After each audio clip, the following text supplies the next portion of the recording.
This is the first boss of my game, and this is what it is not supposed to do.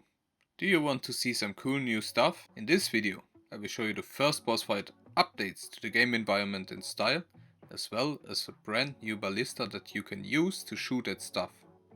After countless hours and almost losing my sanity, I've made some progress on the crocodile boss. He now has a looping behavior that starts with him chasing the player and doing a few jump attacks.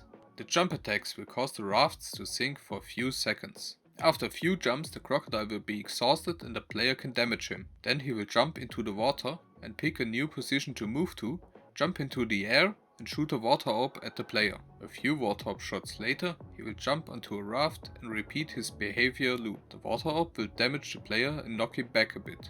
If it doesn't hit directly, then the wave that spawns upon impact can still damage the player, so it is not safe to remain on one platform. If you want to avoid the water orb, jumping into the water is not a good idea, cause it will cause instant death. Sometimes the boss's attacks can feel a bit overwhelming, cause you can predict the location you're moving to and jump or shoot the water orb accordingly. As soon as the boss fight starts, the boss's icon and health bar will be shown on the screen. Boss also received a small visual update. I remade his texture in Substance Painter and now he looks a lot better. In the later parts of the video I will cover even more gameplay mechanics, but for now I want to show you some updates to the game environment. The stones that didn't fit well with the rest of the level now have new textures that are simpler and make them less distracting. Also, I started to place some vegetation in the level, mainly some assets that I've already prepared when I started working on this project, like for example the palm trees and the plants. But I also made some vines that can be generated in different shapes, because they are basically just a plane that has a material with different parameters on it.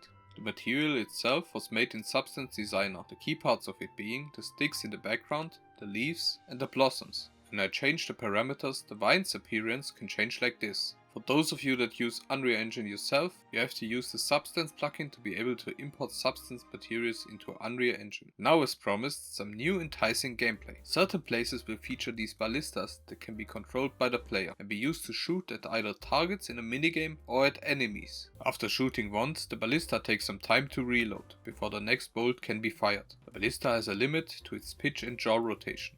I already made a ballista mesh when I started my journey in 3D modeling, and I have to say I'm quite happy with the improvements in my skills. If I deem it necessary, there will be other objects in the game that will receive a graphical overhaul. I also plan to redo the turtle sooner or later.